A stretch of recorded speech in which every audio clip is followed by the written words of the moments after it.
Quando o advogado me ligou dizendo que eu havia sido nomeada única herdeira de Francisco Almeida, meu vizinho do apartamento ao lado, achei que fosse algum tipo de engano ou até mesmo um golpe. Afinal, Francisco e eu mal trocávamos mais que cumprimentos no corredor.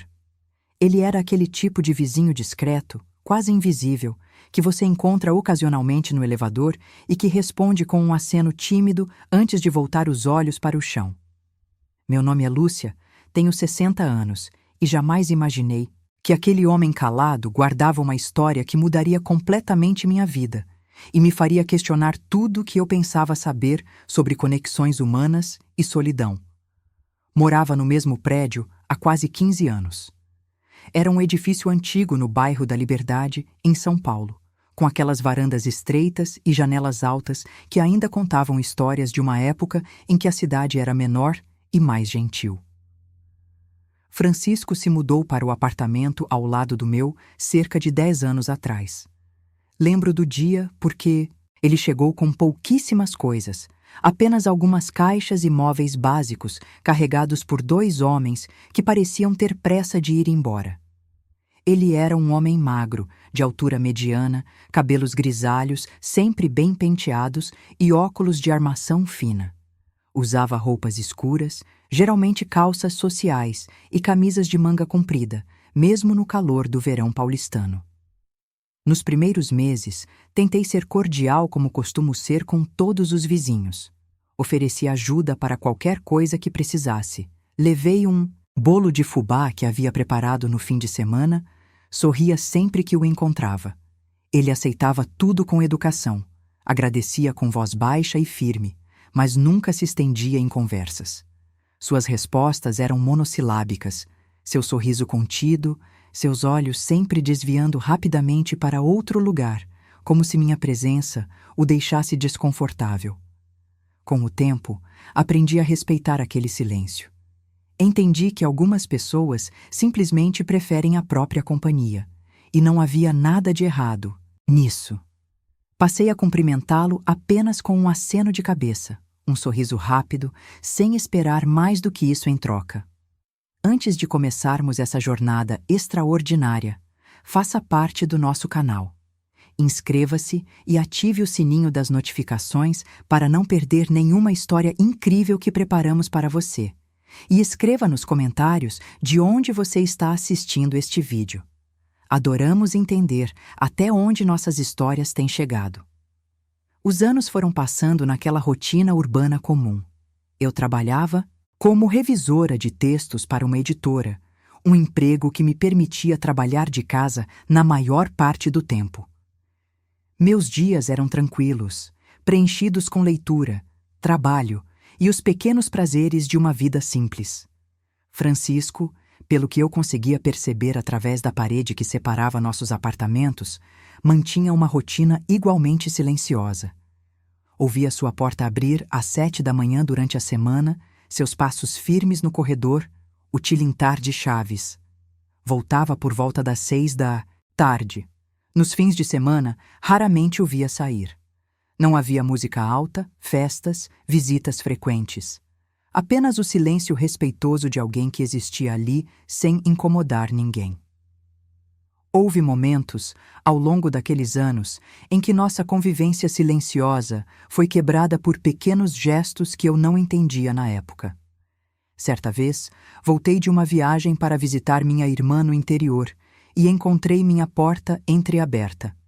Meu coração disparou pensando em assalto, mas ao entrar, tudo estava exatamente como eu havia deixado, exceto que minhas plantas, que eu havia esquecido de pedir para alguém regar, estavam vistosas e bem cuidadas. Havia um bilhete discreto sobre a mesa da cozinha, com apenas uma linha escrita em letra cursiva e elegante.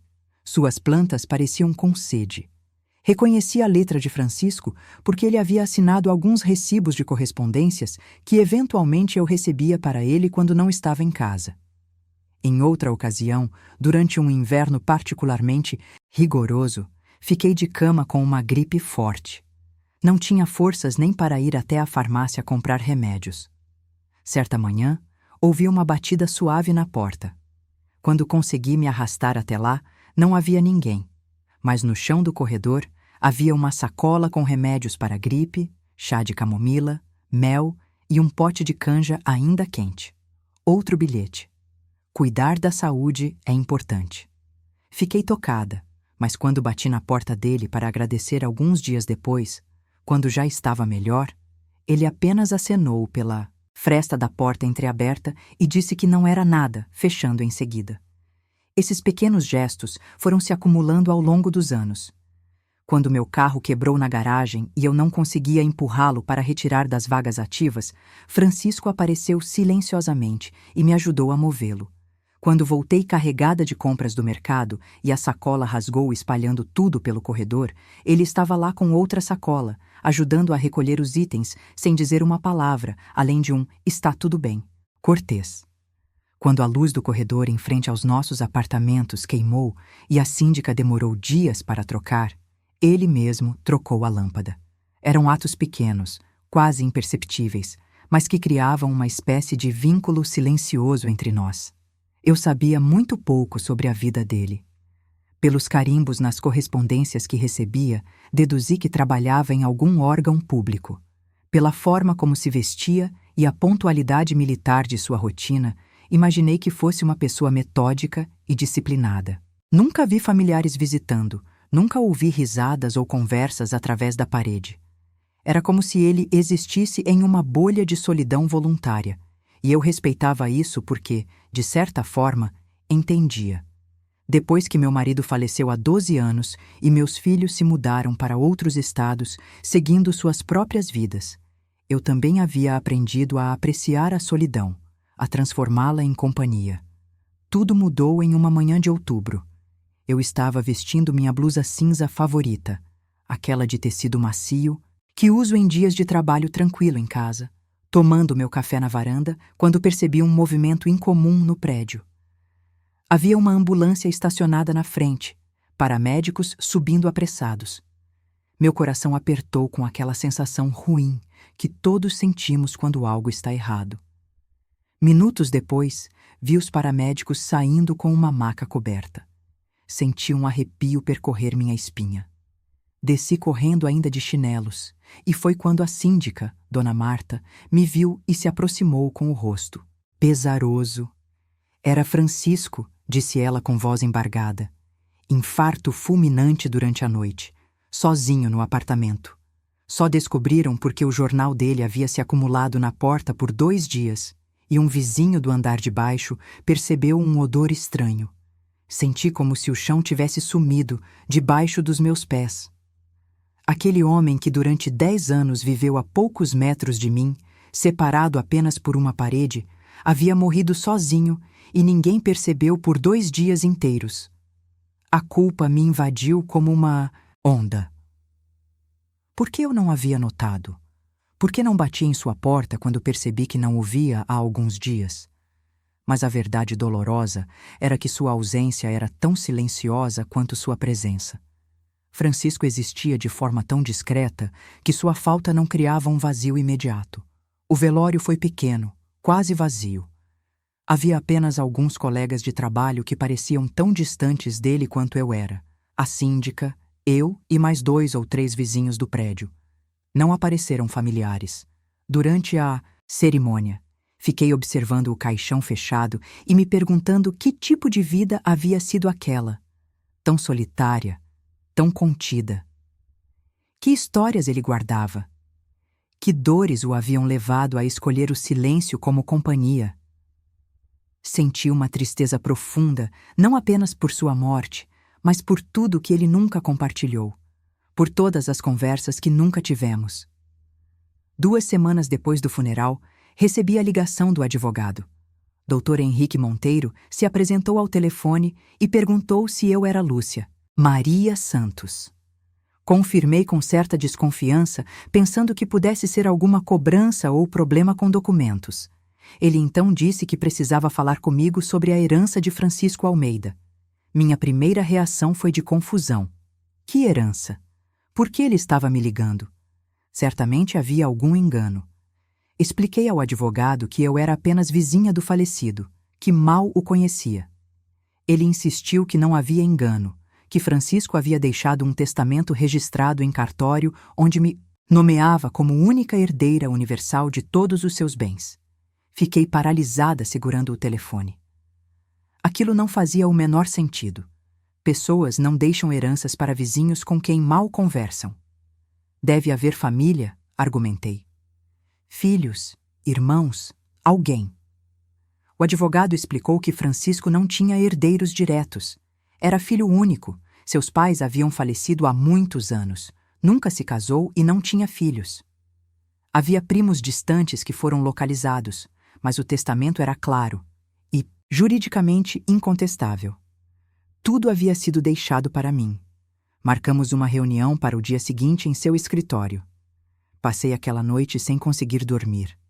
Revirava na mente cada interação que tive com Francisco, tentando encontrar alguma explicação para aquela decisão.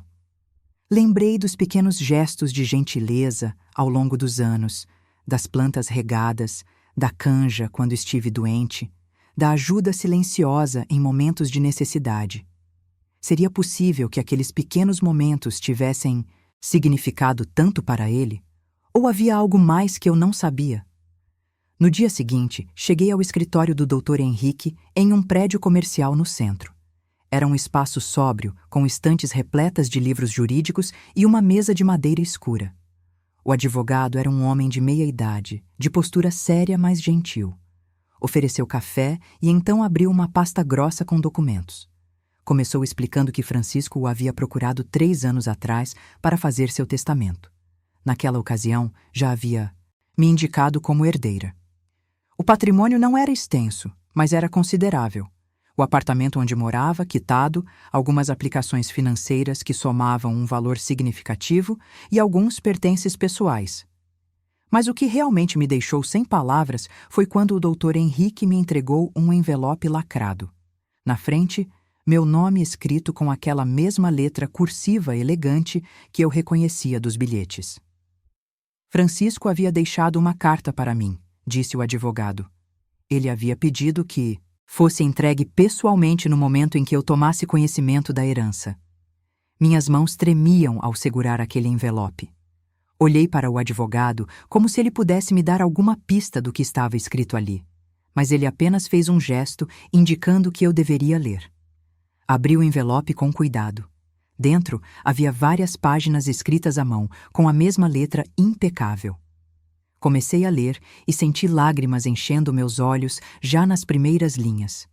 A carta começava assim: Querida Lúcia, se você está lendo isto, significa que parti desta vida e chegou o momento de você entender por que tomei esta decisão que provavelmente a deixou confusa.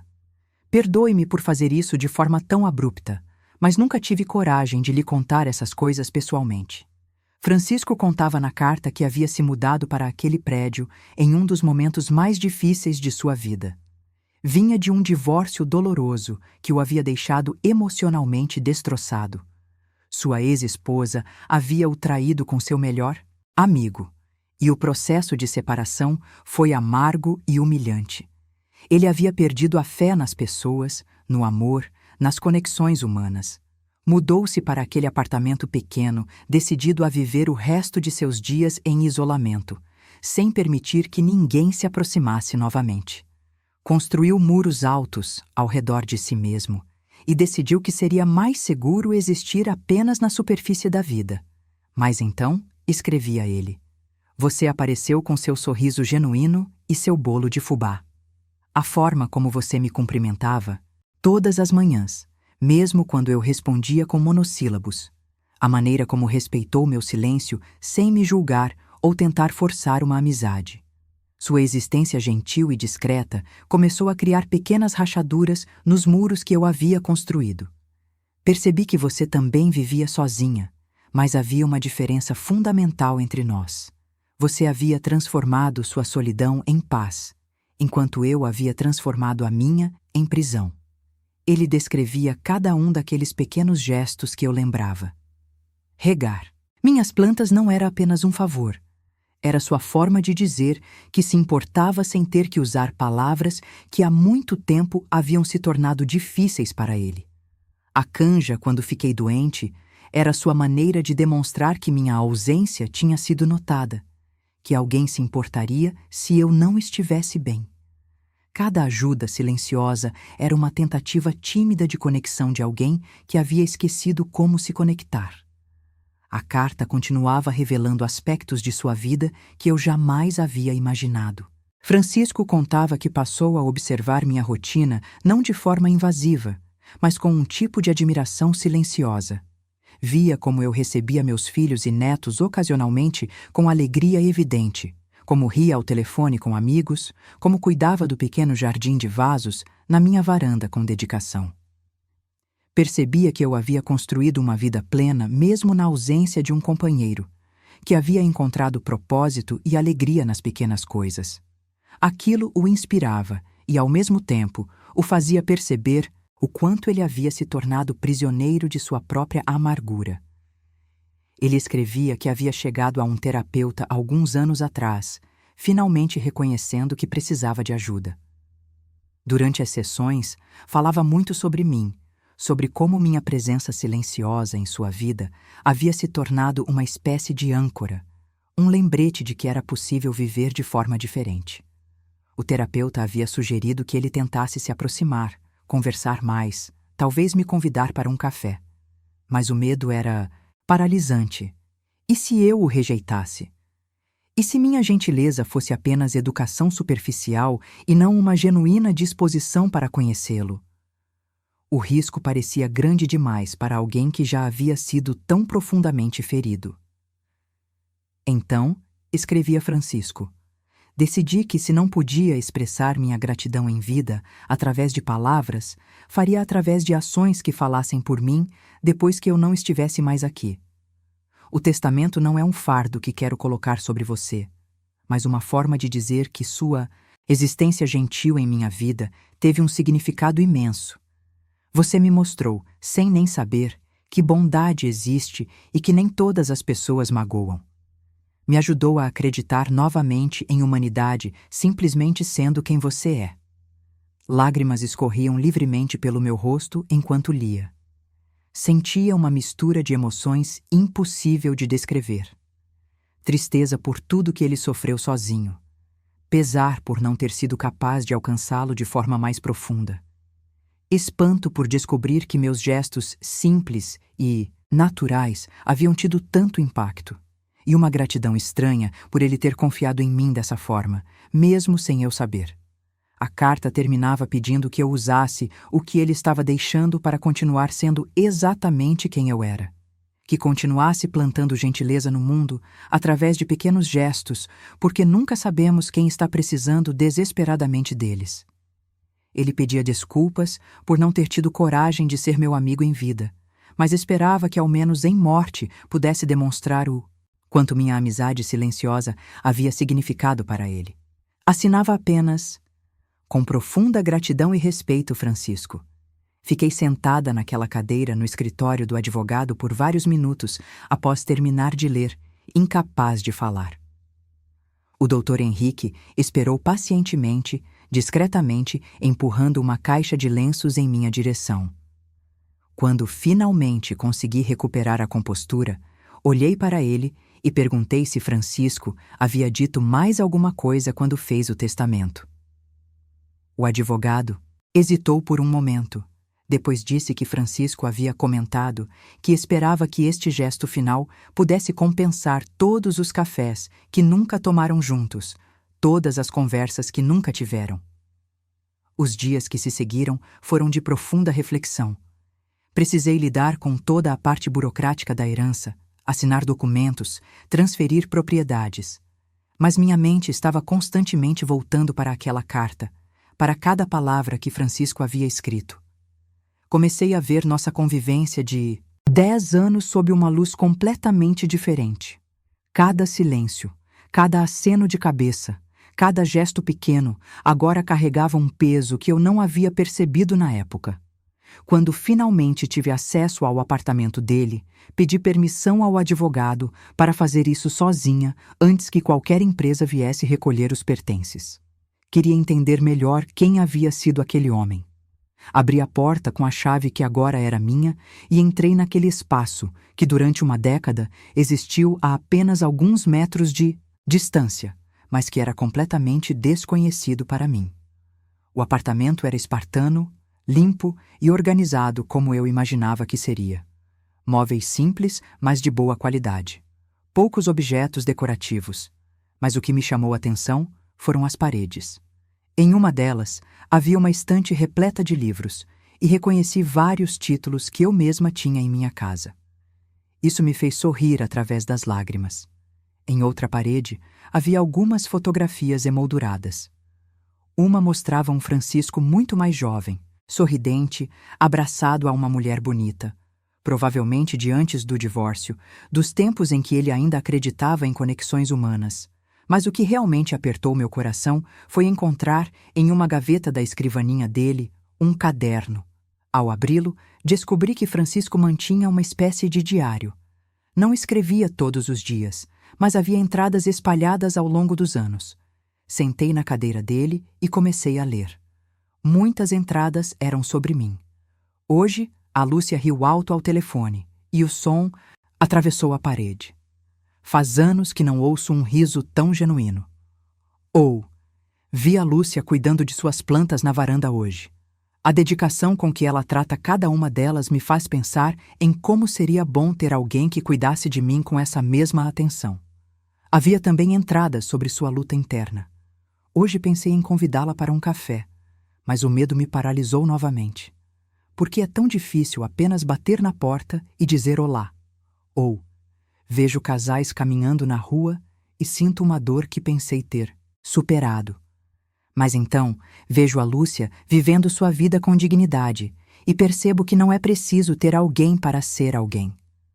Passei horas lendo aquele diário, chorando, sorrindo, sentindo meu coração se partir e se reconstruir repetidamente.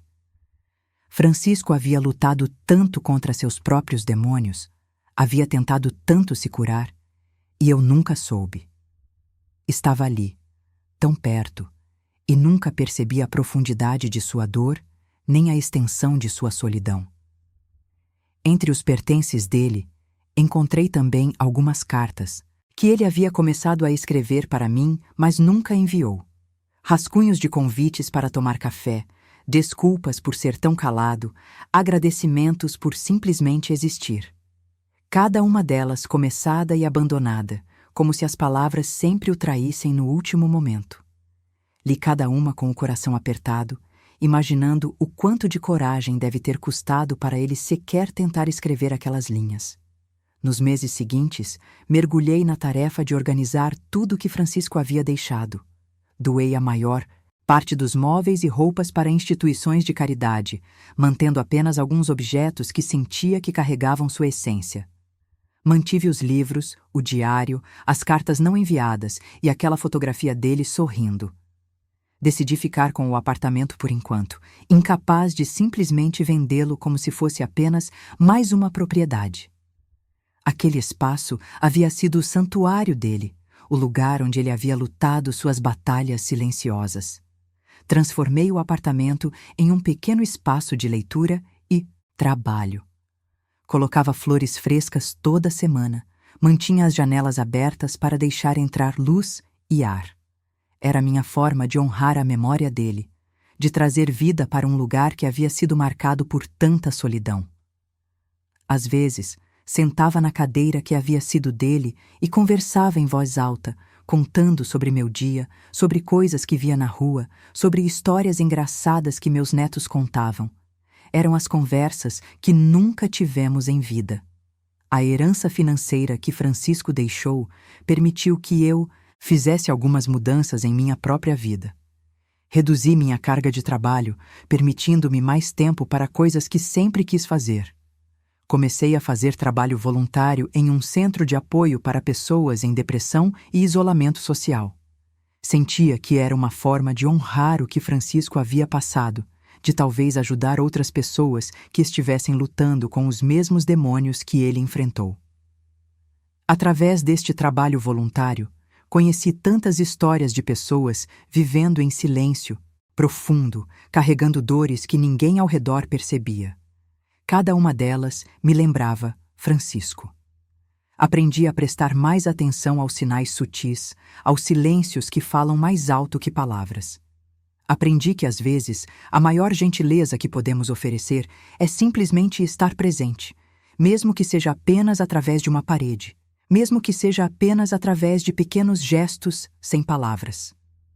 Com o tempo, comecei a compartilhar a história de Francisco com outras pessoas, sempre com respeito e cuidado. Não todos os detalhes íntimos, mas a essência do que aprendi com ele.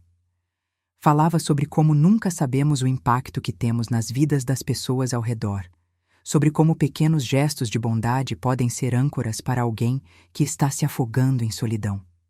As pessoas se emocionavam, e muitas me contavam suas próprias histórias de vizinhos silenciosos, de oportunidades perdidas de conexão, de arrependimentos por não terem prestado mais atenção.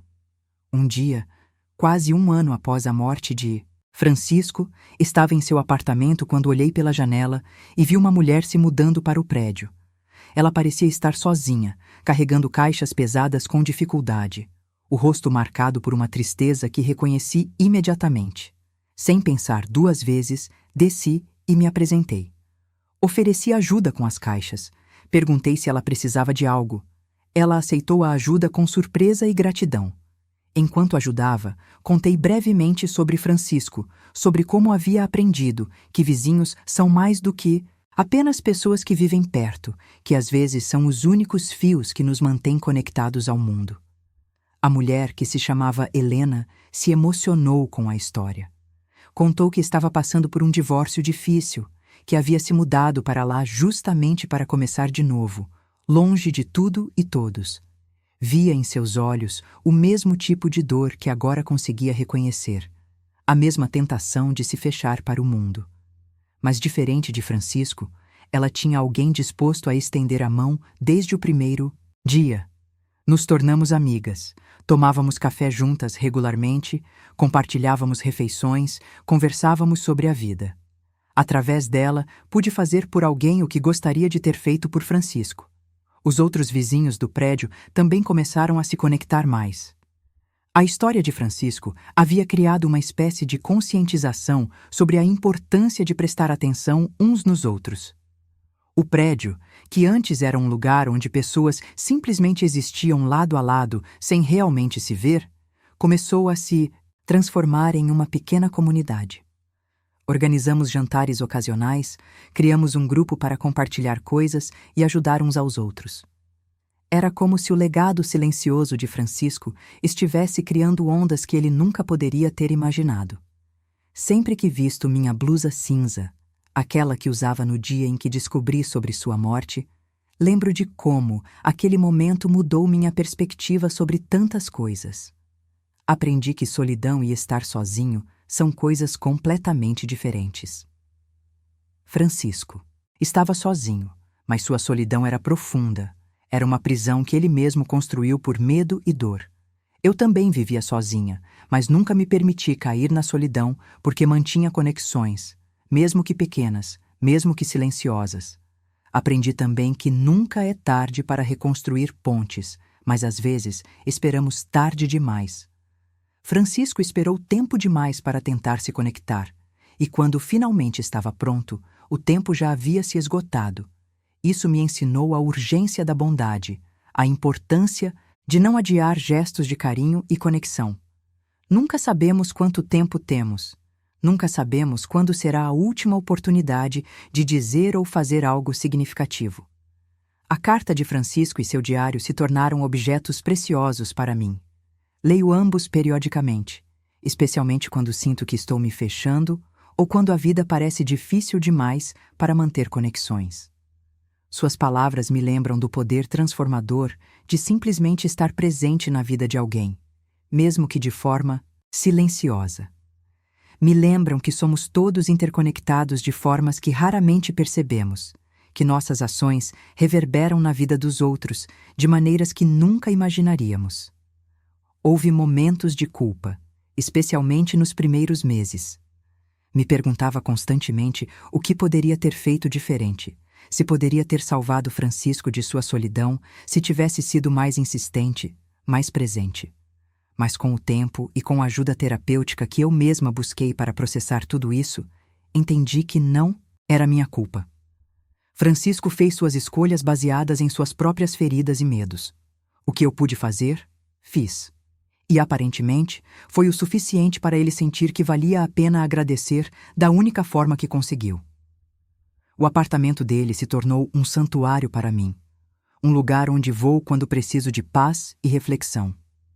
Mantive muitos de seus livros nas estantes e até adicionei alguns dos meus. É como se finalmente estivéssemos compartilhando algo, mesmo que ele não esteja mais fisicamente presente. Às vezes amigos me perguntam por que não vendo o apartamento, por que mantenho esse espaço que tecnicamente não preciso. A resposta é simples. É minha forma de manter Francisco vivo, de honrar sua memória e tudo que ele me ensinou sobre humanidade, conexão e o impacto invisível que temos uns sobre os outros. Recentemente, no aniversário de 2 anos de sua morte, organizei um pequeno encontro no apartamento. Convidei Helena, alguns vizinhos, o Dr. Henrique e até o terapeuta de Francisco, que aceitou vir após eu explicar meu propósito. Compartilhamos histórias, falamos sobre solidão, sobre a importância de prestar atenção uns nos outros. Foi emocionante e catártico. O terapeuta compartilhou, dentro do que era eticamente possível, como Francisco havia feito progressos significativos em sua terapia nos últimos anos, como estava começando a se abrir para a possibilidade de conexões reais. A morte o pegou justamente quando ele estava começando a viver novamente. Essa revelação me trouxe uma mistura de paz e tristeza. Paz por saber que ele não morreu completamente preso em sua solidão, que havia esperança e movimento em sua vida. Tristeza por tudo que poderia ter sido, pelas conversas que poderíamos ter tido, pela amizade que poderia ter florescido se ele tivesse tido mais tempo. Hoje, quando olho para trás, vejo como aquela herança inesperada foi muito mais do que bens materiais. Francisco me deixou algo infinitamente mais valioso. Uma lição profunda sobre empatia, sobre a importância de pequenos gestos, sobre como nunca sabemos as batalhas que as pessoas ao nosso redor estão travando. Me deixou a responsabilidade de espalhar essa consciência, de ser mais atenta, mais presente, mais disposta a estender a mão mesmo quando não parece necessário. Uso os recursos que ele me deixou de forma consciente. Parte foi para reformar pequenas coisas em ambos os apartamentos, tornando-os mais acolhedores. Parte destino regularmente para instituições que trabalham com saúde mental e combate à solidão. E parte mantenho como uma segurança, um conforto que me permite viver com um pouco menos de preocupação financeira, algo que Francisco certamente gostaria de saber que conseguiu me proporcionar. Às vezes, ainda encontro pequenas coisas dele espalhadas pelo apartamento, objetos que havia guardado e esquecido. Cada descoberta é como receber uma mensagem póstuma, um novo pedaço do quebra-cabeça de quem ele era. Encontrei recentemente um marcador de livros com uma citação que dizia: "Coragem não é ausência de medo, mas ação apesar dele." Sorri através das lágrimas ao ler, imaginando Francisco escolhendo aquele marcador, tentando se lembrar de ser corajoso, de dar o próximo passo em direção à conexão que tanto ansiava, mas temia. Minha vida mudou completamente desde aquele telefonema do Dr. Henrique. Não apenas pelas circunstâncias materiais, mas fundamentalmente na forma como vejo o mundo e as pessoas nele. Presto mais atenção aos vizinhos, aos colegas, até aos estranhos na rua. Tento identificar sinais de isolamento, de dor silenciosa. Não posso salvar todo mundo, sei disso. Mas posso oferecer um sorriso genuíno, uma palavra gentil, um gesto de bondade. E aprendi com Francisco que às vezes isso é tudo que alguém precisa para continuar seguindo. Helena, minha amiga e vizinha, me disse certa vez que Francisco havia mudado a vida dela, mesmo sem nunca tê-la conhecido. Através de sua história, ela aprendeu a não se fechar completamente, a permitir que as pessoas entrassem em sua vida, mesmo quando estava machucada. Hoje, ela está reconstruindo sua vida com coragem, fazendo terapia, conectando-se com outras pessoas. Diz que quando sente vontade de se isolar completamente, pensa na história que contei e decide dar mais uma chance à humanidade. Essa é, talvez, a parte mais bonita do legado de Francisco. Sua história não terminou com sua morte. Ela continua se espalhando, tocando pessoas que nunca o conheceram, inspirando mudanças pequenas mas significativas na forma como as pessoas se relacionam. Ele queria que eu continuasse plantando gentileza no mundo, e através de sua própria história, está fazendo exatamente isso de forma exponencial. Aprendi também a não julgar o silêncio das pessoas. Antes de Francisco, eu poderia ter visto alguém quieto e reservado, como apenas tímido ou antissocial. Agora sei que pode haver oceanos de dor, complexos traumas e batalhas diárias acontecendo por trás daquele silêncio. Aprendi a oferecer gentileza sem esperar reciprocidade imediata, a entender que às vezes as pessoas precisam de tempo, de espaço seguro, de pequenos gestos consistentes antes de conseguirem se abrir. Quando completo mais um ano de idade agora, além de celebrar minha própria vida, também celebro o que aprendi com Francisco. Cada aniversário é uma lembrança de que o tempo é limitado e precioso, de que não devemos adiar conexões importantes, de que vale a pena o risco de ser vulnerável, mesmo quando temos medo de ser machucados novamente. Francisco passou anos se protegendo da dor e, no processo, se privou de muita alegria e conexão. Não quero cometer o mesmo erro. Suas palavras na carta ecoam frequentemente em minha mente. Você me mostrou que bondade existe.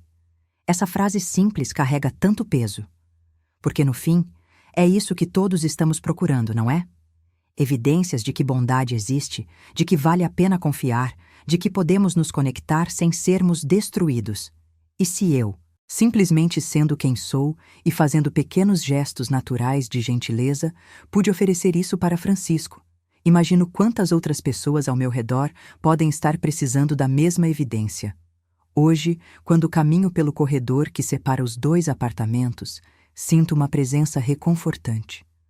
Não é nada sobrenatural ou místico, é apenas a sensação de que aquele espaço agora conta uma história de conexão humana imperfeita, mas real. Francisco e eu nunca fomos amigos próximos no sentido tradicional, nunca tivemos longas conversas ou compartilhamos segredos íntimos. Mas tivemos algo talvez mais profundo. Um entendimento silencioso, um respeito mútuo e uma conexão que transcendeu a necessidade de palavras. Seu legado me ensinou que não precisamos de grandes gestos para impactar profundamente a vida de alguém. Às vezes, as coisas mais simples, um sorriso consistente, uma ajuda sem ser pedida, um respeito pelo espaço do outro, podem ser exatamente o que alguém precisa para continuar acreditando em humanidade. Francisco me deu muito mais do que bens materiais.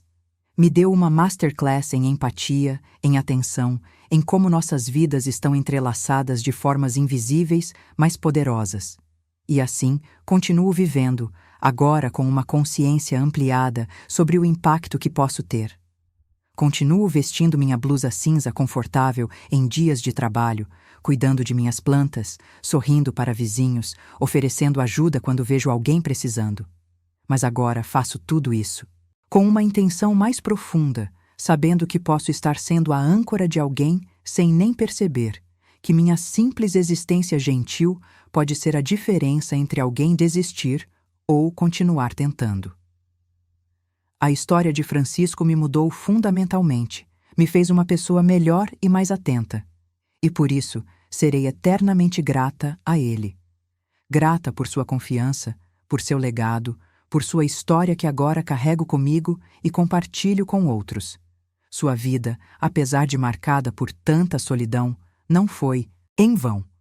Ele tocou profundamente ao menos uma pessoa, e através dela está tocando muitas outras. Inscreva-se e ative o sininho das notificações para não perder nenhuma história incrível que preparamos para você.